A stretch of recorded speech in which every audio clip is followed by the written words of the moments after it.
बापू सभागार का परीक्षा जैसे ही रद्द हुआ, गर्दनीबाग के धरना स्थल पे बीपीएससी अभ्यर्थियों का जमराव लगना शुरू हो गया। और जब हमने इस गर्दनीबाग धरना स्थल पे आया और इस बीपीएससी अभ्यर्थियों से जानने का कोशिश किया कि जब आपका बापू सभागार वाला परीक्षा रद्द हो गया तो फिर आप लोग ये धरना क्यों कर रहे हैं। और चलिए इनकी बात हम इन खुद बीपीएससी अभ्यर्थियों से सुनते हैं कि आखिर इनकी मांग क्या है सरकार से। क्या भैया, इतना रात के आप लोग गर्दनीबाग धरना स्थल पर धरना दे रहे हैं, आखिर आप लोग का सरकार से मांग क्या है? री एग्जाम, बस एक ही मांग है कि री एग्जाम। तब बापू सभागार वाला परीक्षा रद्द कर दिया गया ना। एक तरफ वो कहते हैं कि मैं 90,000 बच्चों के लिए, उसका पहला स्टेटमेंट है कि 90,000 बच्चों के लिए मैं 4 लाख बच्चों का भविष्य अंधकार में डाल सकता हूँ, उनका कहना भी था। फिर वही बोलते हैं कि 12,000 बच्चों के लिए मैं दोबारा री एग्जाम कराऊंगा। कैसा होगा भाई? अपने स्टेटमेंट को वो खुद, मतलब अपने स्टैंड पर सरकार क्लियर नहीं रह रही है। आयोग के अध्यक्ष, आयोग, हाँ, अपने स्टेटमेंट पे खुद खड़ा नहीं है वो। उसके बाद सर देखिए, अगर 12,000 बच्चे हैं, वो 12,000 बच्चे एक सेंटर नहीं है, वो 2 जिला के बराबर सेंटर है। वो 12,000 बच्चों की बात है, एक 500 बच्चों की बात नहीं है सर। अगर वो 12,000 बच्चों का क्वेश्चन अप करते हैं, उसका लेवल हाई करते हैं, तो फिर नाइंसाफ़ी हो जाएगी। अगर डाउन करते हैं तो जो बच्चे हुए हैं उसके साथ भी नाइंसाफ़ी हो जाएगी। फिर बचेगा कौन? मान लीजिए दोनों हो गया, अगर कटअप जारी होगा उसका मुद्दा क्या होगा? नॉर्मलाइजेशन लाएंगे या फिर तो नॉर्मलाइजेशन वहाँ आ ही जाएगा कि 2 मुद्दे हो जा रहे हैं, एक उनका कटअप होगा, मेरा कटअप होगा, तो कैसे बात होगी, कैसे बात बनेगी? बताइए, आप पूरा क्लियर कीजिए ना कैसे क्या करेंगे। इसलिए बस एक मतलब सरकार ये डिफाइन करे कि ये तय कैसे कर पाएगी। बिल्कुल, आपका यही कहना है ना? तय नहीं कर पाएगी, कोई आधार ही नहीं है इसका। मतलब तय ही नहीं कर पाएगी, कोई आधार ही नहीं है। आधार ही नहीं है। अच्छा, बस इसी तो आपका क्या लगता है कि सरकार बात मान जाएगी? मानेगी बिल्कुल मानेगी कॉन्फिडेंस में मानेंगे।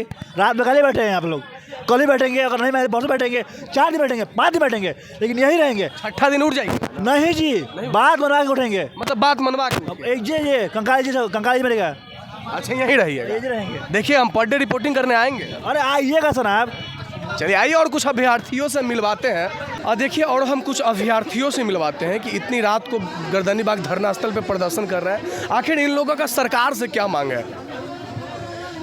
भैया, कहाँ से आए हैं? हम पटना के ही हैं। पटना के ही हैं। आप लोग का यहाँ आने का मकसद क्या है? हमारा यहाँ आने का मकसद है जो हमारे बीपीएससी अभ्यर्थियों के साथ जो अन्याय हो रहा है, हम उसके लिए आवाज़ उठा रहे हैं। और फिर से ये परीक्षा को पुनः सारे बच्चों को लिए एक एग्जाम एक क्वेश्चन के साथ होना चाहिए, ये हमारा डिमांड है। बापू सभागार वाला परीक्षा रद्द कर दिया गया ना? बापू सभागार का परीक्षा बिल्कुल रद्द कर दिया गया, लेकिन ध्यान में रहे कि वहाँ 12,000 बच्चे हैं। वो एक अकेला सेंटर नहीं है, वो जिला होता है। आप जैसे भागलपुर जिला हो गया तो या मुंगेर जिला हो गया, वहाँ पूरे के पूरे 12,000 बच्चे होते हैं सिर्फ एक जिला में। तो बापू सभागार एक सेंटर नहीं, एक जिला है।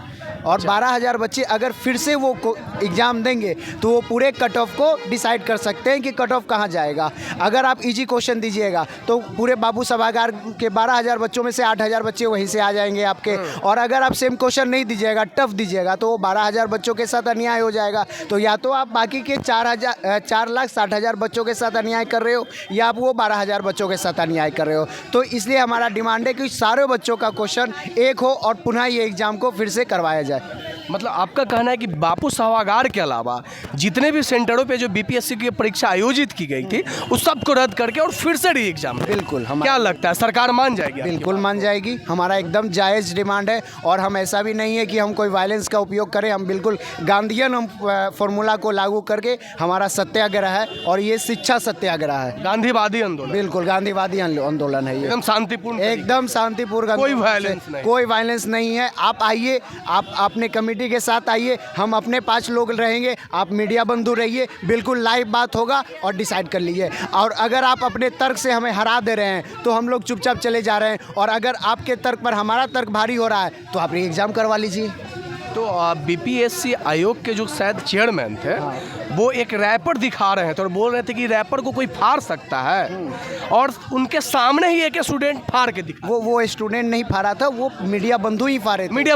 मीडिया ही दिखाया था कि आप कैसे झूठे दावे कर रहे हैं। जब से आप चेयरमैन बन रहे हैं, आप झूठे दावे लगातार किए जा रहे हैं। तो वो मीडिया बंधु के द्वारा ही ऐसे बिल्कुल ऐसे किया गया और क्वेश्चन पेपर फट गया। मतलब तर्क तथ्यहीन था। बिल्कुल एकदम तथ्यहीन था। और जब तक सरकार आपकी बात नहीं मानेगी तब तक आप लगल रहिए। तब तक हम यही यहीं कै दिन रहेंगे। बैठिएगा? 2 जब दिन तक- बैठिएगा? 2 दिन 4 10 दिन बैठिएगा? 20 दिन 50 दिन जब तक नहीं मानेंगे हम यही मतलब रहेंगे। इस धरना को हम अनिश्चितकालीन धरना कह सकते बिल्कुल अनिश्चितकालीन धरना इसे हम घोषित कर सकते हैं और जब तक हमारी मांग पूरी नहीं होगी हम लोग बिल्कुल यहीं रहेंगे।